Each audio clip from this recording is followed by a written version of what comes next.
வணக்கம் அன்பு நேர்களே. மீண்டும் கிருஷ்ணா எஃப்எம் சேனல் வழியாக உங்கள் அனைவரையும் சந்திப்பதில் எனக்கு பெரும் மகிழ்வும் ஆனந்தமும். இப்பொழுதும் கூட ரொம்ப அற்புதமான ஒரு சிந்தனையை தான் உங்களிடம் கொண்டு வந்து சேர்க்கப் போகிறேன்.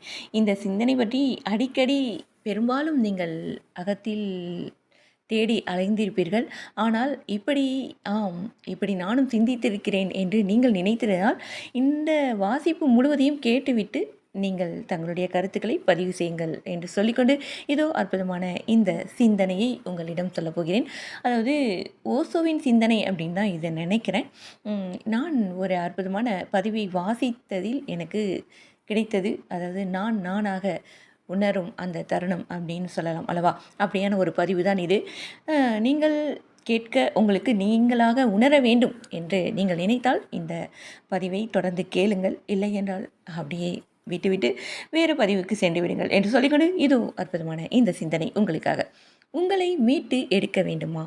எங்காவது தொலைந்து போங்கள் அப்படின்னு அற்புதமாக வந்துட்டு இந்த பதிவு ஆரம்பிக்குது. அதாவது என்னை ஏன் மீட்டு எடுக்க வேண்டும் அப்படிங்கிற கேள்வி உடனே நம்ம அனைவருக்குள்ளாரும் எழும் ஒரு கேள்வி தானே. ஒரே மாதிரியான வாழ்வில் சில பல சமயங்களில் சலிப்பு உணர்வு ஆளும் இல்லையா? நான் இவ்வளவு தானா? இதற்கு தானா? இப்படியே வாழத்தான் வந்தேனா? யாரோ சொல்லும் புகழ்ச்சியும் இகழ்ச்சிக்கும் பொருந்தும்படியா நான் இருக்கிறேன். யாரோ தரும் புகழ்ச்சியும் இகழ்ச்சியும் என்னை இவ்வளவுதான் நீ என்று அடிமைப்படுத்தி வைத்திருப்பதில் மயங்கி மாண்டு போகவா வந்தேன் போன்ற எண்ணங்கள் அப்படியே அடுக்கடுக்காக எழும். அப்போது நான் என்பது என்ன என்று உணராதே வாழ்ந்து என்ன பயன் அப்படின்னு அந்த கேள்வி அடுத்து எழும். என்னில் நானே உணராத நானை எப்படி மீட்டு எடுப்பது அப்படிங்கிற கேள்வியும் தொடர்ந்து உங்களுக்குள் எழும். என்னை நானே புரிந்து கொள்வது அப்படின்னா 1008 கேள்விகள், அதாவது கேள்விக்குறி தான் நம்முன் நிற்கும். இப்படியான எண்ணத்தின் ஆளுமை உங்களுள் எழுகிறது அப்படின்னா அவர்களுக்காக தான் இந்த பதிவு. சரி, அப்படி தோன்றுகிறது அப்படின்னு வச்சுக்குவோம். அதாவது இப்போ நான் சொன்ன அந்த கேள்வியெலாம் உங்களுக்குள்ளார எழுது அப்படின்னு வச்சுட்டா அதுக்கு என்ன செய்ய முடியும்? எங்காவது தொலைந்து போங்கள். என்னது தொலைந்து போவதா அப்படின்னு நீங்கள் சிரிப்பது கேட்கிறது. நீங்கள் யார் என்று யாருக்கும் தெரியாத உங்களை நீங்களே புதுப்பிக்கும் இடமான இயற்கை சூழ்ந்த இடத்துக்கு போங்கள். உறவு, பகை, தொழில், குடும்பம் போன்ற பந்தங்கள் என்ற சிறை விலங்குகளை கொஞ்சம் கலற்றி வைத்துவிட்டு போங்கள். அங்கேயும் போய் இது அது இருந்தாலே வசதி, அந்த மாதிரி உணவு கிடைத்தாலே சுகம் போன்ற சுமைகளை எல்லாம் களைந்து விட்டு போங்கள். இது மிகவும் முக்கியம். விருப்பம் போல சுற்றுங்கள். இரவில் விழித்திருந்து பகலில் உறங்க வேண்டும் என்று உங்களுக்கு தோன்றுகிறதா? அதை செய்யுங்கள். விண்ணை ரசியுங்கள். கடலை உள்வாங்கி அதன் அலைகளோடு பொருந்தி ஆடுங்கள். பறவைகள் குரலோடு பொருந்தி பாடுங்கள். கிடைத்ததை உண்ணுங்கள். இயற்கையின் அமைதியோடு பொருந்தி இயற்கையாய் வாழ்ந்து பாருங்கள்.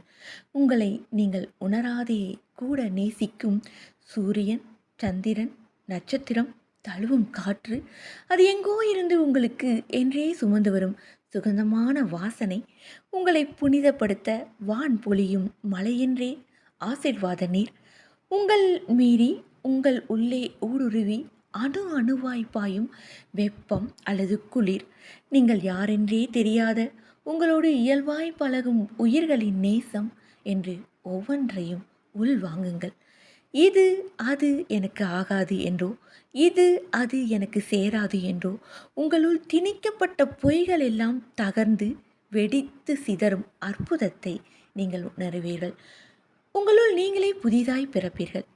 இந்த பாஷை, ஊர் எல்லை, மாவட்ட எல்லை, நாட்டின் எல்லை, உங்களுள் நீங்களே நான் இவ்வளவுதான் போன்ற எல்லைகள் எல்லாம் எவ்வளவு பெரிய பொய்கள் என்ற மெய்யை அனுபவிப்பீர்கள். ஜாதி, மதம், இனம் போன்ற பொய்கள் உடைந்து நீங்களும் சக இயற்கைதான் என்ற மெய்யை உணர்வீர்கள். யாரின் பேச்சில், எழுத்தில், வசனத்தில், நடிப்பில் எல்லாம் பொய்யாய் தொலைந்து போன நீங்கள் உண்மையில் தொலைந்து போவது என்றால் என்ன என்ற விடையை உங்களுக்குள் உணர்வீர்கள். உங்கள் சுதந்திரம் யாரிடமோ இருக்கு என்கிற பொய்கள் உதிர, நானே என் கைகளை விருப்பம் என்ற கயிறு கட்டி சிறையில் விரும்பி வாழ்ந்தேன் என்ற மெய்யை அப்பொழுது நீங்கள் அனுபவிப்பீர்கள்.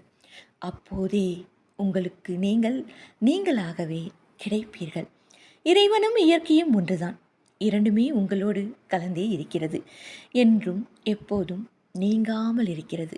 இதுதான், இப்படி மட்டும்தான் போன்ற பொய் அகன்று எதுவும் தான் எப்படியும் தான் என்ற மெய்யாய் இறையின் ஆளுமை உங்களோடு என்றும் என்ற மெய்யுணர தொலைந்து போங்கள் என்று இந்த பதிவு உங்களுக்கு உணர்த்துகிறது. இந்த பதிவு நான் முகநூலில் அந்த ஓசோவின் பக்கத்தில் வாசித்தேன். இந்த சிந்தனையும் கூட ஓசோவின் சிந்தனையை ஒத்ததாக தான் இருக்கிறது என்று சொல்லலாம். ஏதாவது ஓசோவின் சிந்தனை வரிகளில் இருந்து இந்த வரிகள் தோன்றி இருக்கலாம் என்று நானும் நினைக்கிறேன். உங்களோடு சேர்ந்து எனக்கும் சொல்லி வாழ்ந்தவரை போதுமே என்ற உணர்வை ஊட்டும் உன்னதமே இந்த பதிவை உங்களிடம் நான் எடுத்து வந்தது. இதை நீங்கள் கேட்கும் பாக்கியம் கிடைத்தது. கண்டிப்பாக இதை அப்படியே கண்களை மூடி உணர்ந்திருப்பீர்கள். அந்த உணர்வை விளக்கி சொல்ல வார்த்தைகளை தேடியும் அலைந்து கொண்டிருக்கிறீர்கள் என்பது புரிகிறது. அன்பு நேயர்களே, வாழ்க்கை அப்படிங்கிறது என்ன? ரொம்ப அற்புதமான பேரானந்தமான இந்த பூமியில், இந்த பிரபஞ்சத்தில் நம்மை நாமே உண்மையாக தொலைத்து விடும்போது தான் நம்மை நாமே கடந்து நாம் இந்த பேருண்மையை உணர்ந்து பேரானந்தத்தில் திளைத்து விடும் வாய்ப்பு கிடைக்கும் அல்லவா? இப்படியான ஒரு அற்புதமான சிந்தனையோடு மீண்டும் உங்களிடம் நான் சந்திக்கிறேன். அதுவரை உங்களிடமிருந்து விடைபெறுவது நான் உங்கள் அன்பு அறிவிப்பாளர் சகோதரி இளையவேணி கிருஷ்ணா. வணக்கம் அன்பு நேய சொந்தங்களே. நன்றி நேர்களே.